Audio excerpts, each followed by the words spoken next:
All right. Hello, everybody, and Happy New Year. Very exciting morning taking place.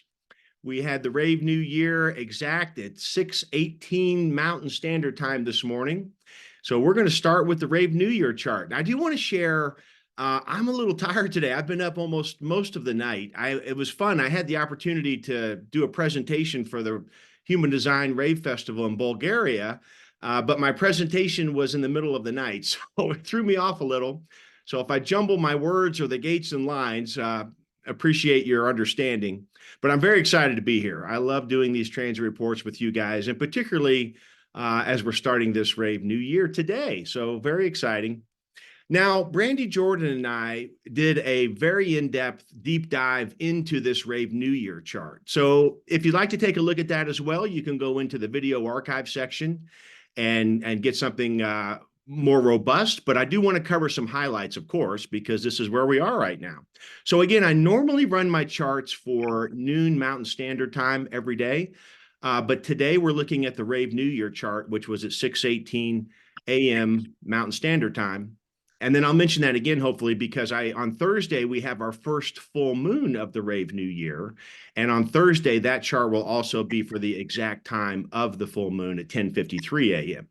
Okay, so let's take a look at the Rave New Year. All right, well, first thing I'll say about this Rave New Year is that we have a ton of individual gates activated. 9 of 13 of the activations are in individual circuitry. And if we count Chiron, which I love to do, I always like to look at Chiron, even though he doesn't get an activation in our natal body graphs. Very transformative, powerful, stellar being up there. Chiron is in gate 51 as well. So if we count Chiron, that takes it to 10 out of 13 or 14 activations. So a lot of individual stimulation this year. And of course, as we look at the chart, we can see that the only channel is the perfected form, a design of survival in the integration field, and also part of integration, part of individual circuitry. So we know that every year, the Rave New Year takes place right when the sun enters gate 41, which is over here at exactly 2 degrees Aquarius, which puts the Earth in its opposition in gate 31 in Leo. This is the gate of decrease, contraction. It is the fuel that starts the experiential stream. And so it is the start codon. And this is why we start the Rave New Year now. There's some really beneficial transits going on, I think, though, for this week that we'll go into as I move through the week. But it is not only the Sun-Earth Rave New Year, but we have some pretty significant power coming from the sign of Capricorn this week. We're going to have all of our personal planets.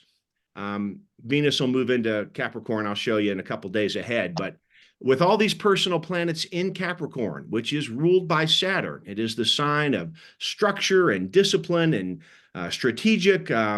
It's got a disciplined nature in that sense. So having all personal planets there for about the coming week or so, really great time to get this new year off with a great start. Whatever projects you're working on, whatever intentions you've been having, really good week for that. So yeah, there's the sun and the earth kicking us off in the Rave New Year, and the channel of perfected form. So I'll start here, and then what I like to do on Mondays is go through all of the activations to really ground us into where everything is in the sky right now. And then as we go through each day of the week, I'll just pull out the highlights each day. So let's think about this, the perfected form as the background frequency for the entire year. We have that activated because the nodes, we have the south node in gate 57 and the north node in gate 51. So with the south node, we're always thinking about it's not a planet, of course. It's a place in space. It's where the moon's orbit around the Earth intersects the Earth's orbit around the sun. So when we think south node, we're thinking things from our past, where we're coming from and moving away from. Sometimes it can be interpreted to be previous lives. It could be early life and so forth. But the idea is that there's something from back there that we can draw from. You can think of it as tools on board, if you will, something like that. So what I find interesting about this, my contemplation of having the nodes here, which we'll have until early April, I think, is when they'll shift again. And of course, they always go retrograde. So we started out in line 6, and now they've already shifted back to line 5. Gate 57 being the gate of that penetrating intuition. This is the most intuitive gate in the body graph and in the splenic awareness center. So with the south node here, I feel like that is pretty interesting. And my contemplation, it's just my idea, which all of these are what I share. I appreciate offering you all, as I go through these reports, stimulating ideas that you can take for yourself, see how that resonates, hopefully encourage your own imagination, and to contemplate what that means in your own body graph. But having the South Node in 57, because it's from the past, I feel like that means there's an opportunity, because the portal, I mean, nodes to me are like portals, right? There's a bit of a mystical element to the nodes. And I feel like they offer this almost portal-like opportunity from the past and to the future. And so because of that, having the South Node in 57, I feel like there is some sort of access to our deep past, right? The splenic awareness center is our most ancient awareness center. This goes back all the way since we started walking upright, right? So we're talking many thousands of years. And so I feel it's almost like a cultural intuition or something back there, way back there from the spleen that we have access to. Now, what does that mean? I don't know. But I'm just saying that I think through whatever meditations, contemplations, whatever practicing we're doing on anything within ourselves, and that's going to be a big theme you'll hear from me because of all the individual activations, I think there's a resource there. And so I'm going to be doing that myself. You know, whenever something's going on, I'm trying to take myself and just connect to my inner core. You know, this is where we're at with this activation. And I think there's an opportunity there to draw on something from the past, whatever that may mean to you personally. I think the South Node in 57 feels very supportive in that regard. Let me just cover the North Node while we're here, because again, I do want to go through all of them. So with the North Node, that puts it in gate 51, the gate of shock. But I also interpret that to mean courage. And so as we look at the North Node, where we're going to and heading towards, we're in the channel of initiation in the gate of shock. And so I think, to me, I feel that as though we're going to need courage as we go forward. And I think that certainly makes sense in today's world. It's going to be a pretty wild year geopolitically and every other which way. But that's my sense of that, is there's an opportunity to rely on whatever that means to us personally and our own body, to have courage to draw from the past to move into the future. So then back to the channel of perfected form, gate 10 is being activated by Venus over here in the final degrees of Sagittarius, the gate of behavior. Venus will move into Capricorn later in this week, and I'll mention that again. Venus represents, as a planet, this is the planet of love and beauty. Whenever I'm thinking of Venus, I'm thinking about, this is our personal wants, if you will. Kind of like desire, but I don't want to confuse it with gate 30. I'm just saying, as a planetary vibrational quality for each of us, Venus is what we really love, what makes us feel personal harmony, and so forth. And so having Venus here in gate 10, yeah, that's how we get this channel, and we'll see what that means. I mean, the perfected form, this idea of survival, again, very supportive as we head into the future. And we'll see what that brings. But it certainly highlights the fact, with all of this individual background frequency this year, and whatever challenges we all face as a world and a nation with the presidential election later this year, you know, we can see that there's going to be some tumultuous times, to say the least. And so I'm going to rely on this imprint, this background frequency this year is really about going inward. As crazy as the world may seem, and as tumultuous and difficult as the world may appear, if we're alive and breathing right now, we are absolutely here for a reason. And the background frequency is stimulating us to discover what that is. Why are we here? What is my life path? What is my incarnation all about? And how can I have a fulfilling life and impact the world as my authentic self? And I think that message is completely accentuated by the transits we're seeing, particularly as we start the new year. And while I say that, let me just continue with these individual gates. I'll start at the bottom here with Pluto. Pluto still in gate 60 here for years. At the moment of the Rave New Year, it is in line 4. And we can see that line 4 is the line where we switch from Capricorn to Aquarius. And so you can see in the astrological wheel, it's right at 0 degrees and 2 minutes. Pluto is the planet of death, rebirth, and transformation. It is a generational planet. As an outer planet, moves very slowly. Individually, it works with us personally at a very deep, almost subconscious psychological level.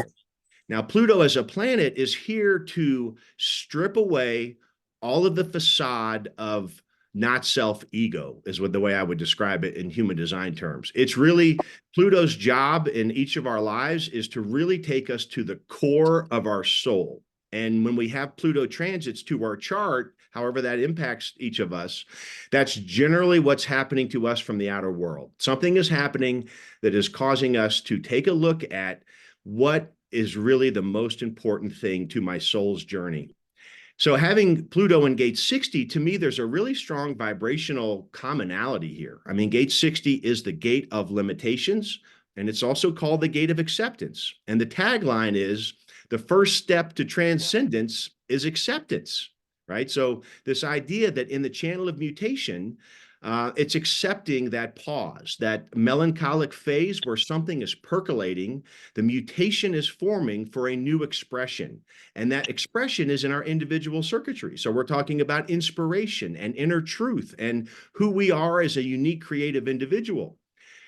So it is a strong energy to have in the gate of limitation. But I think the theme of the year is going to be, how do we experience that? What is our concept of accepting what we consider to be our most challenging vulnerability and limitation? Pluto is there asking us to examine that. And I think that's very powerful. And I also think it's interesting that it's in the line 4. Line 4 speaks to using that limitation, to alchemizing, to aligning with ourself and empowering ourselves to move through the limitation. That's what line 4 speaks to. So very, very supportive in that regard. Doesn't mean easy. Gate 60 is not easy. Pluto's a pretty demanding planet the way it operates, but also very empowering location for that planet for this year. So line 4, the application of changing the limitation or alchemizing or moving through it. And line 4 is also, we think about the network and our friends. It's called the line of resourcefulness. So it's not just how we're going to do it alone, but it's also being available through our network together to move through that limitation, even though it's an individual gate. So that's really interesting and significant, I think. Sticking with the individual gates, we also have Uranus in gate 23. Now, it's been retrograde for quite a while. It has now stationed, and it will finally technically turn forward on the 27th later this week. So it's been in gate 1 for a really long time because it was slowing down in retrograde, then it stops, and then it turns forward. And when it turns forward, it's still moving very slowly.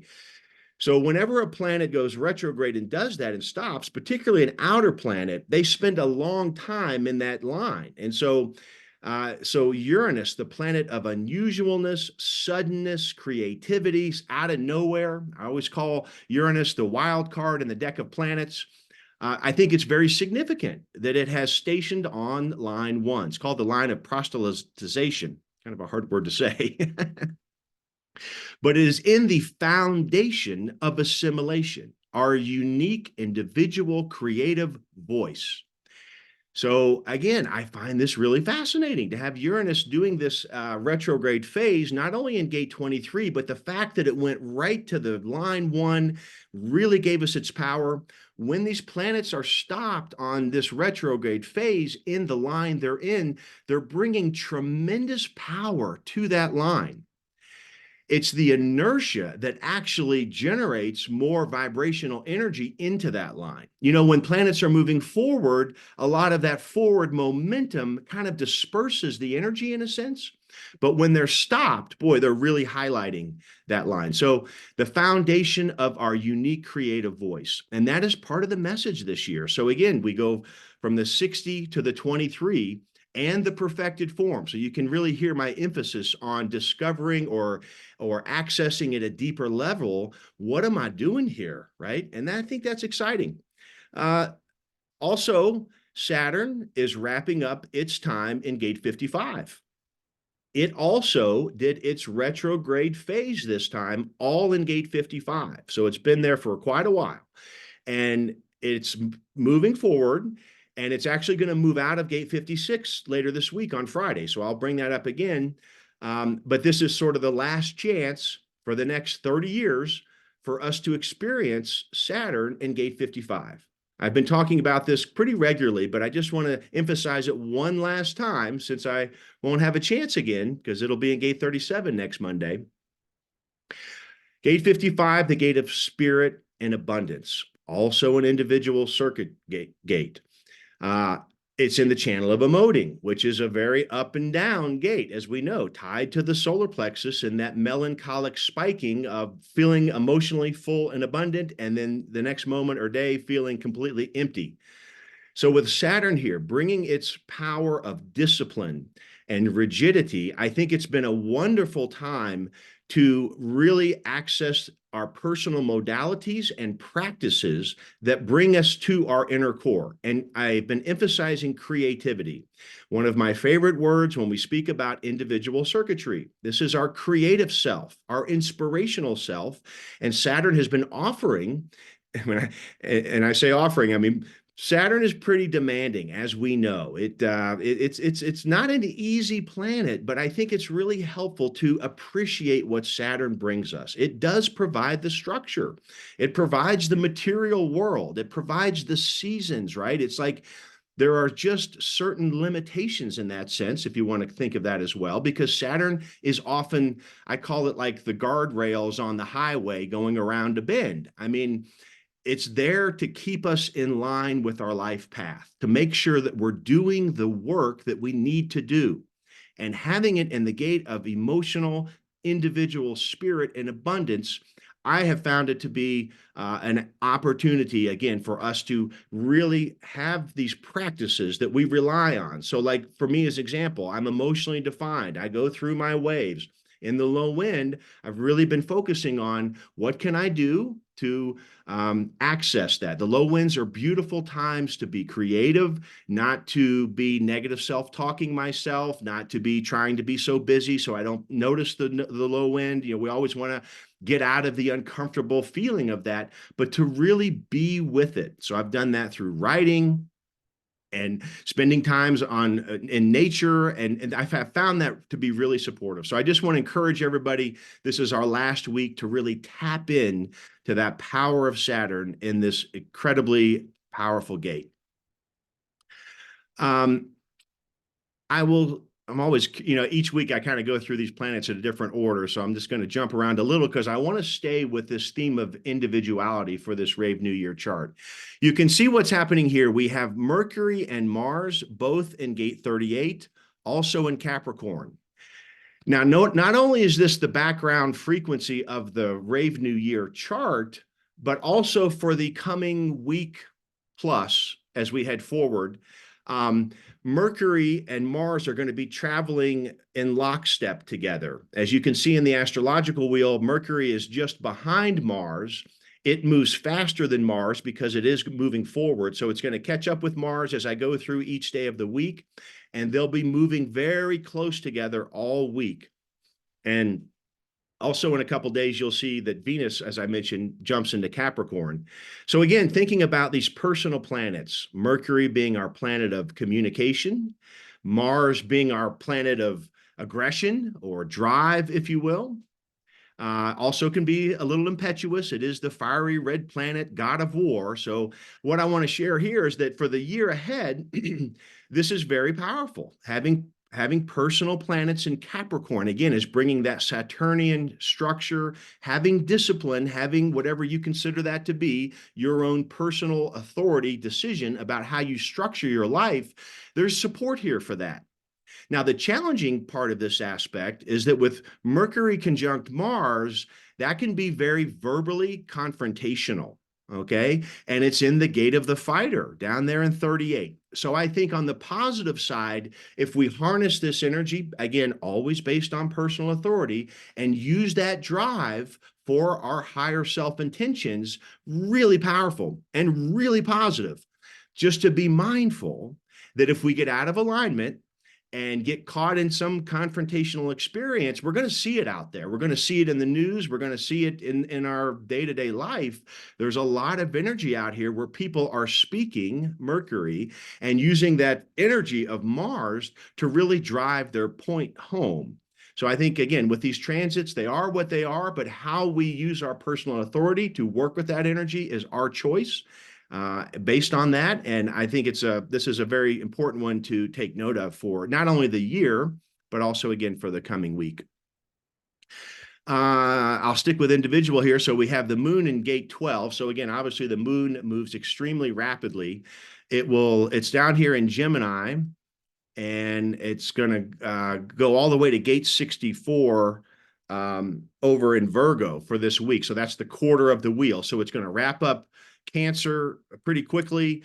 It'll spend a couple of days or more in Cancer, and then a couple of days or more in Leo, and make it over to Virgo by week's end.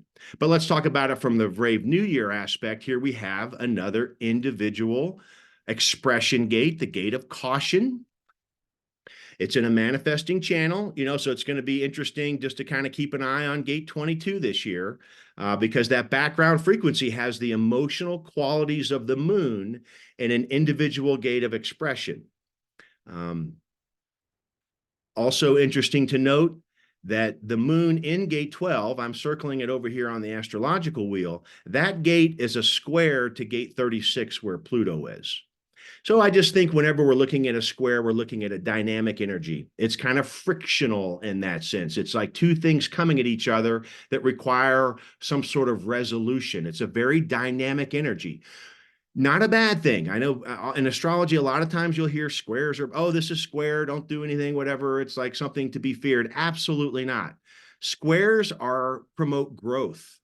The channel of mutation, gate 60, gate 3, to me, that's the archetypal square. Those two gates, 3 and 60, are square in the mandala, and that is what creates this mutative power. So again, squares are required for growth. I often think of gate 6. The tagline of gate 6, the fundamental design component of progress is the law that growth does not exist without friction. And that really is describing a square. So just want to, again, share my thoughts on that. The squares are required for growth and development, just like going to the gym and building muscles. We tear the muscle fiber down and it grows back stronger.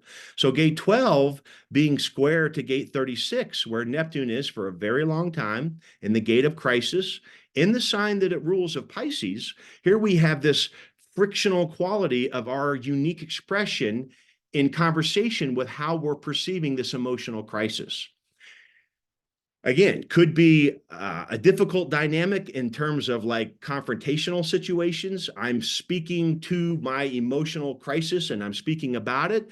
That could be difficult in like an argument type of scenario, but very powerful in the positive side, which is how am I working with moving through this new experience that does involve crisis? And what is my individual expression going to say about that?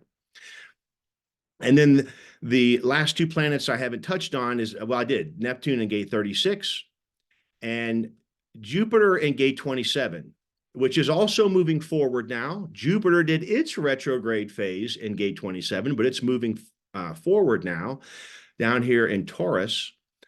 So it's been giving this expansive energy to look at how are we caring for ourselves and our loved ones, right? In the channel of preservation. Gate 27. So with this Jupiter element, I think that's also been very supportive in the sense to examine how we're using energy to care for ourselves and others. And so as we turn into this new year, and Jupiter won't be here for very much longer, is to really examine, do we have energy leaks anywhere? You know, what needs to be pruned? Where are we offering our time and services in areas that are no longer serving us? And I think Jupiter is highlighting that aspect of Gate 27. And it starts with self-care first. Gate 27 speaks very strongly to that. We have to take care of ourselves and be healthy in order to have energy to share with others. And so, again, very important aspect of the new year as we make this transition right here.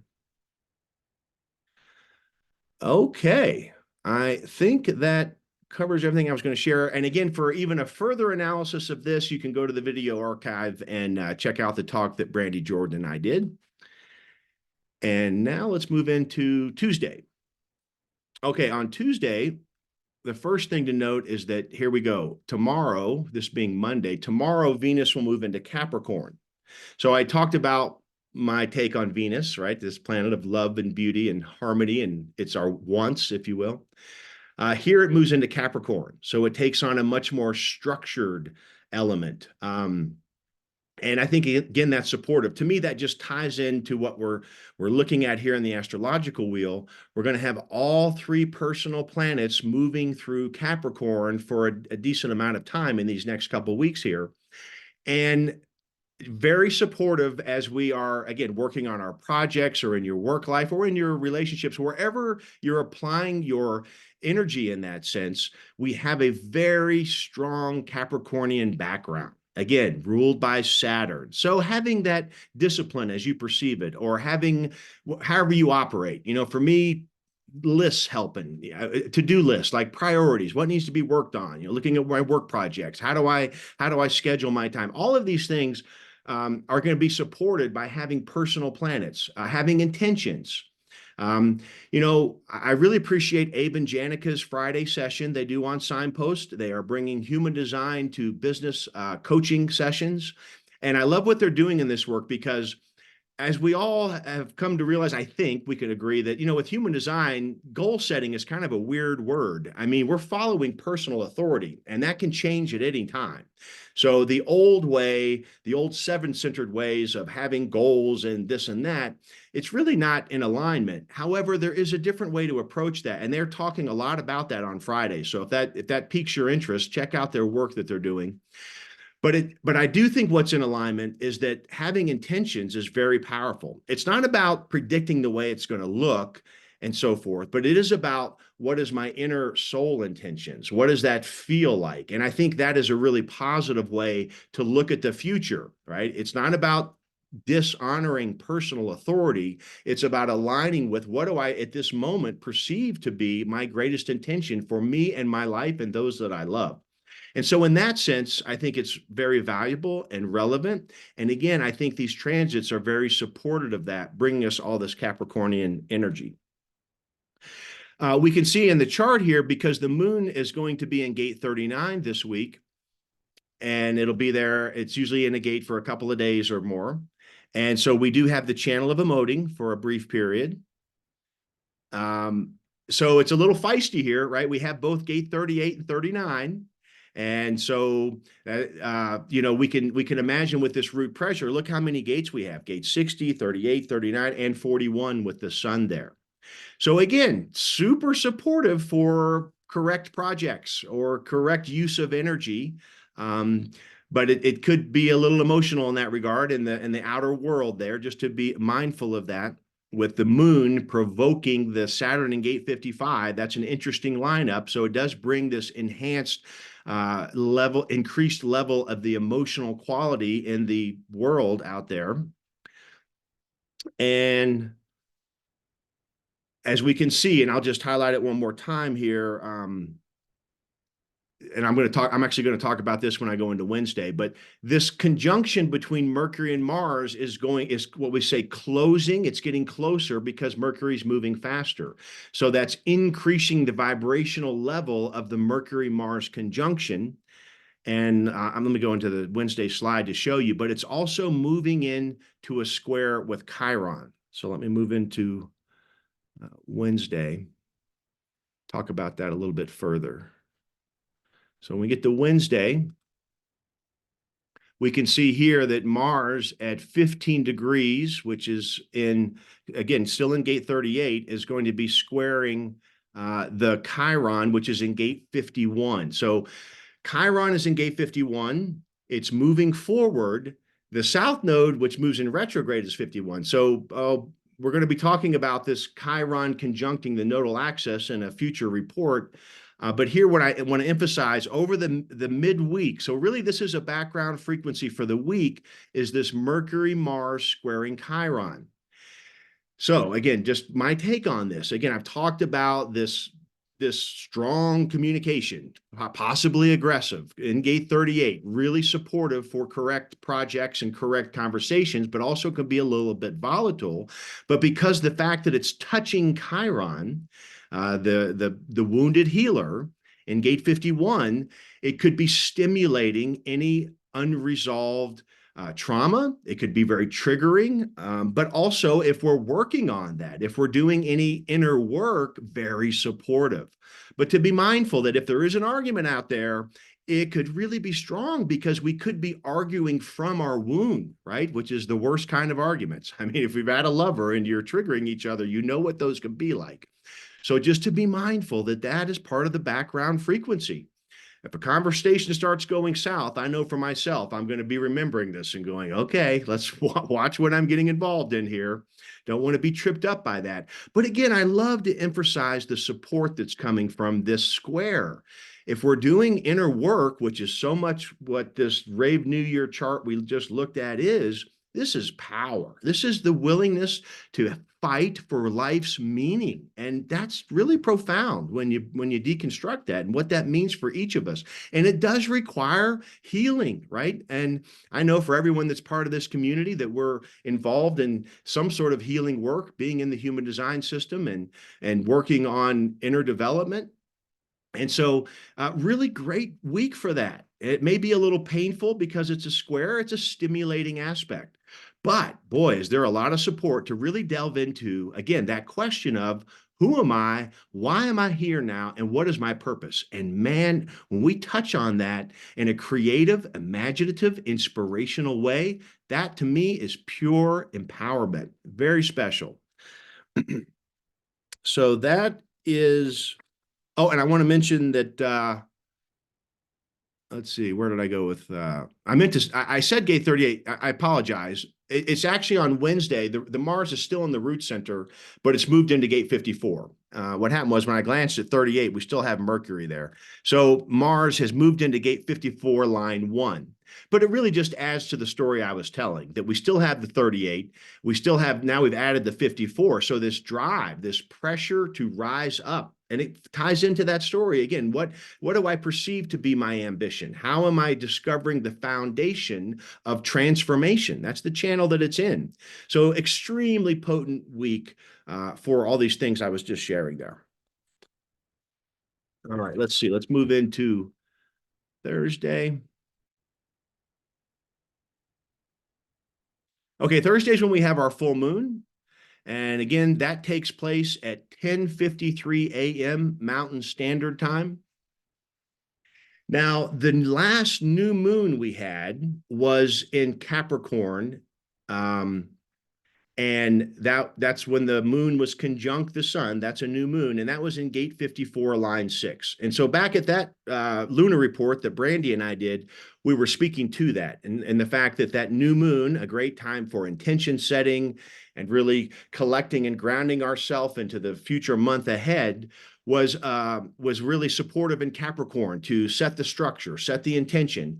Well, now that we're going to have the full moon, first full moon after that new moon, it's in Leo, right? Ruled by the sun, right? This fiery sign. So again, a supportive week, I think, for whatever intentions you may be working on. This full moon may bring the expression of that, or it may support the energy of that.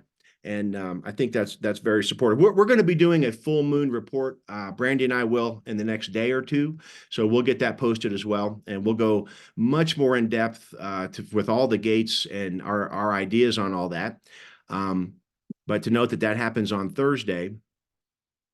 And as I mentioned to you guys, I didn't get much sleep last night, so I'm already thinking of things that I forgot. I just want to backtrack for a second. I just can't, I have to bring this up, even though I'm a few days ahead in the week here.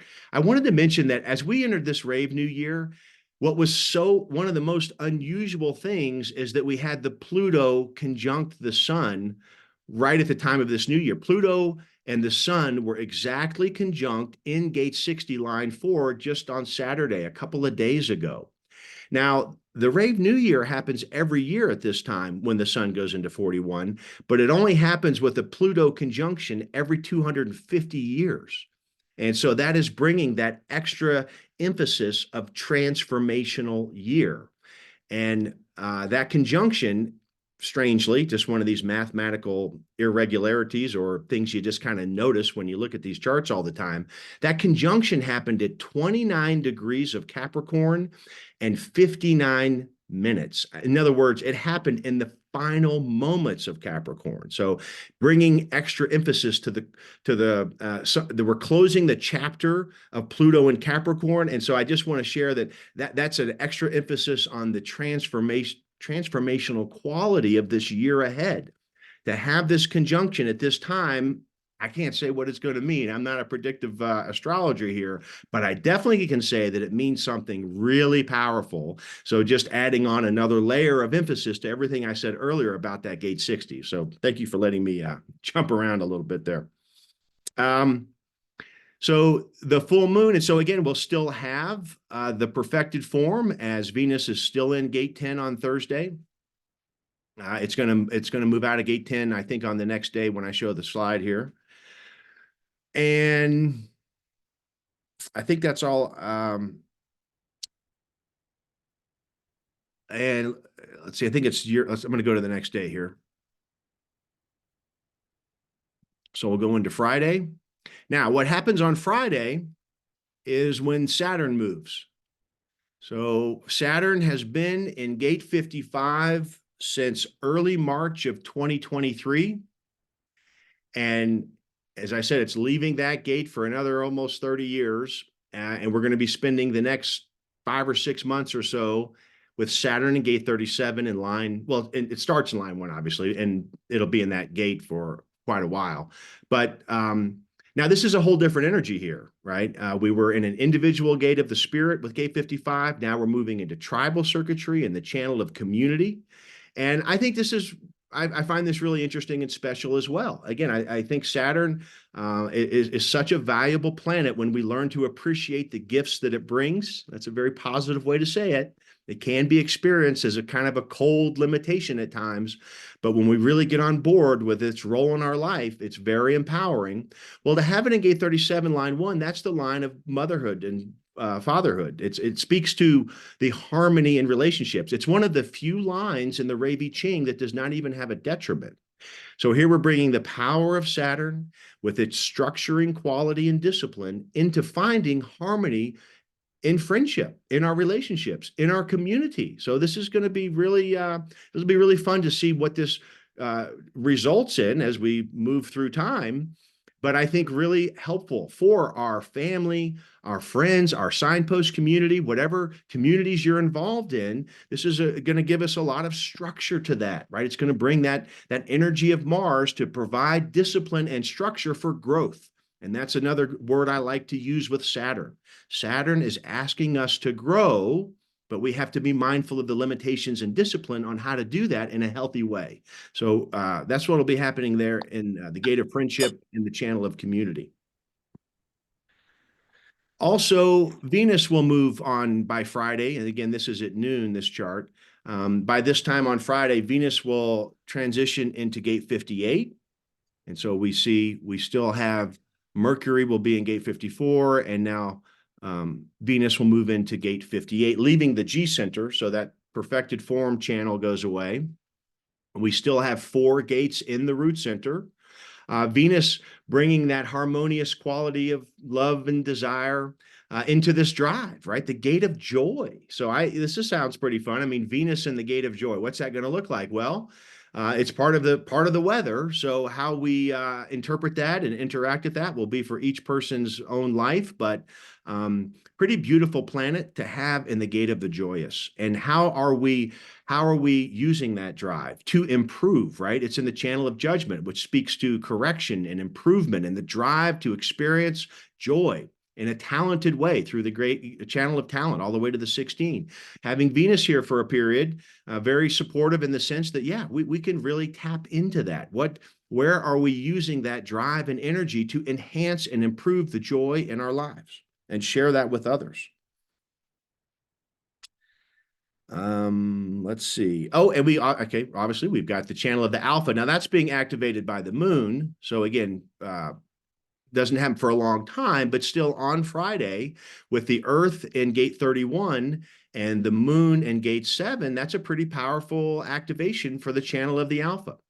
So the Earth has been there for this week of the Rave New Year. That gate of influence, the idea of being grounded in our expression of influence and the emotional qualities and the drive of the moon and the gate and the channel of the alpha, a design of leadership for good or bad. But yeah, something, and we have that new moon I just talked about. I'm sorry, the full moon happening in Leo. And so that really resonates. Both gate 31 and gate 7 are in Leo. And so, yeah, a lot of energy there, right? How are we shining out into the world, right? This fiery sign, mutable fire. It's a very electric sign. It's ruled by the sun. And it also is associated with the fifth house in astrology. Well, the fifth house speaks to creativity and imagination and play. So, however you interpret that, I think it's something to keep in the back of our minds here is that whenever we're talking about leadership, not only for ourselves, but in this collective channel of the alpha and shining out in the moon, full moon Leo, it's really helpful to have fun, to play, to be creative. It is the sign of creativity. And what it speaks to, because it's associated with the sun and the fifth house, it speaks to the importance of being creative and imaginative and playful, helps us access the core of shining out into the world. How we perceive our life path. It's important to be playful. It's important to be creative to access that power of the sun. So I think that'll be a fun vibration as we look at Friday.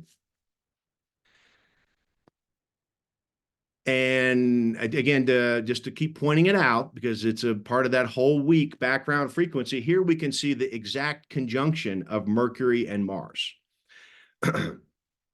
In gate 54, line 2. I think that's called the line of discretion. So the line 2, I was just talking about the 58 and the joyous. So I'm sorry, I meant to say 50. I'm sorry. I'm operating on about 2 hours sleep, so having a little hard time with all my words. Gate 54, the gate of drive, line 2. Yeah, it is a line of discretion, but just thinking about what that means in terms of just being the essence of the drive, right? The natural, how we're naturally operating with our drive to improve and enhance and move up, to transform. So we're getting these personal planets in a strong way right there. But again, just to remind, that is also squaring that Chiron. So just a very strong background energy for the entire week, those particular transits. Okay, it's Saturday. Again, you can see that conjunction, and then that's happening for like at least 3 days or more, where they're in the exact same degree, traveling together, that Mercury and Mars. Venus, let's see. What did I have here? Yeah, Venus is forming a sextile with Saturn. So let's deconstruct that one a little bit. So here we have Venus in that gate 58, line 2. And again, Saturn has moved into gate 37. Okay, so sextiles are always supportive. It's a flowing energy. It means those two gates are having a flowing communication, if you will. So this drive for joy, applying that to the gate of friendship and family, very interesting. I think that's one of the highlights of Saturday is how are we applying that structured idea of giving emotional support to our loved ones, and how does that relate to our drive for joy? I mean, they sound very resonant to me. So that's a really positive aspect, I think, in terms of what we're going to experience on Saturday. Let's see. Then on, let's go to Sunday. And on Sunday, so the highlight here is that the sun will move out of gate 41 and to gate 19, and that puts the Earth in gate 33. So I'll be talking more about that in next week's transit report. We are going to be in the channel of sensitivity, gate 19 being the pressure to need the other, to need this emotional support from the other in tribal circuitry, and then the Earth in gate 33, the gate of retreat. Gate 33 also obviously is in Leo. Um, so again, to sort of deconstruct that polarity, to think about how we all experience this pressure to be sensitive. Not only we have sensitivities, we need support from the other, but we also need to offer that support to others in that tribal circuitry, and how that has to be balanced with our selectivity of our expression, right? The gate of privacy and retreat has that element of withdrawal. It's interesting that the gate of retreat is actually in the sign of Leo, though, because we think of Leo as being this really shining out, expressive sign. It is, but in gate 33, there is that element where it needs to be quiet, to withdraw until the right timing. So it always, to me, really emphasizes the idea of strategy, because strategy is all about timing and aligning with synchronistic opportunities to be in the right place at the right time. And so I think we're going to get, again, another strong vibrational dose of that next week. And as I mentioned, the sun will have moved, I'm sorry, the moon will have moved all the way to gate 64 by the end of this week. And the Pluto will have moved into line 5 of gate 60. Now, Pluto is going to be in Aquarius for a pretty good while. I don't have the date in front of me. It is going to go retrograde one more time and dip its toes back into Capricorn later in this year. So just a little bit more in Capricorn. And then finally, by November of this year, it will move into Aquarius for the next 20 years. So yeah, we'll see what happens. I know the last time Pluto was in Aquarius not too long ago. I want to say it was in the fall. I'm sorry, I don't have the dates off the top of my head, but I remember it right at that time is when AI just went like viral. Like it was like all of a sudden the whole planet was talking about AI. It was pretty interesting. So anyway, just to say that Pluto into Aquarius, of course, there's a lot of people online writing about this. Again, it is a structural, cultural world change we're going to be experiencing.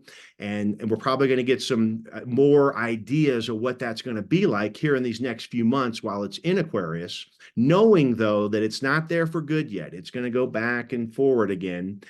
So we won't be firmly planted here until the end of 2024.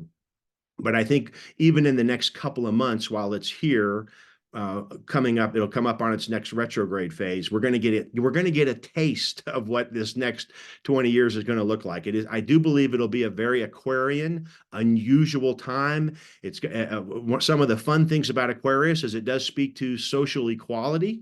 Aquarius does not like social injustices, and we certainly have a lot of those in the world. So, going to be a very dynamic period to be alive, to say the least. But what I do know at this moment in time, based on this Rave New Year chart we looked at, that it's time to really, if we don't already know, now is an opportunity to really discover the mission or life purpose that we are living with right now. Very supportive in that regard. So I think I will end it there, and happy to take any questions, comments, anything anyone would like to share. Please go right ahead.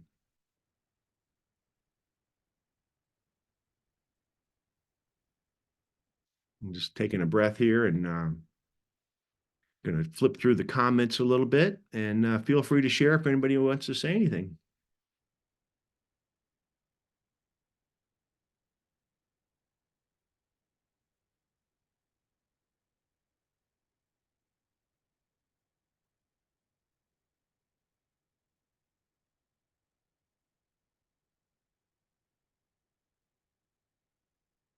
Anyone? I don't see anyone coming forward. That's okay. we can wrap it up. I just want to thank you all for joining me for these transit reports. I really appreciate the opportunity to share. Um, and I really want to wish everybody a happy new year. Thank you all so much for being part of Signpost. I appreciate you all being part of this community. We finished 3 months we're in our fourth month, still getting our feet under us. We really appreciate feedback. Please reach out to Jonah or I and let me know what you're appreciating about it or what you'd like to see. We've got a lot of things in the work. Jonah has done some amazing work on the dashboard of signposthd.com. If you haven't been there recently, check it out. He is adding some amazing features. I can tell you this is going to be the best program available because he's offering so much information. I mean, he's got a ways to go, but I think if you haven't looked at it in a while, you're going to get a taste of how robust the Signpost dashboard is going to be. It'll be invaluable for professionals. So many resources at the click of a button that I don't think any of the other apps. Now, there's some great ones out there, not to take away from their work. I really love that everybody's really upping their game in the human design software. I think that's awesome. However, I really appreciate Jonah, right? He has really put some incredible effort. He's got the channel of concentration, and man, has he been focused like a laser on building out this dashboard. And again, there's a lot more to come, but check it out if you haven't. I've already been leaving it on my computer even when I'm working on other things, because I can just go to it and it tells me exactly not just where the planets are, but when they're going to switch gates, and I find it really supportive in my work. So just want to thank him very much for that. And one last time, does anyone have anything they'd like to share before I close it down? I'll just say a big thank you to you. This has been amazing, and I'm so grateful to be. It's Julie. I'm so grateful to be a part of um, this community and the learning. So thank you for the energy and effort that you put into all of the things that you. So Absolutely. Thank you so much for sharing, Julie. I really appreciate it, and I appreciate you being part of it as well. It's all of us together that provides this beautiful energy. So thank you too. Happy New Year. Yeah, same to you. All right then. Well, thanks again, folks. Have a wonderful day and a wonderful week, and I'll see you on Discord. Bye for now.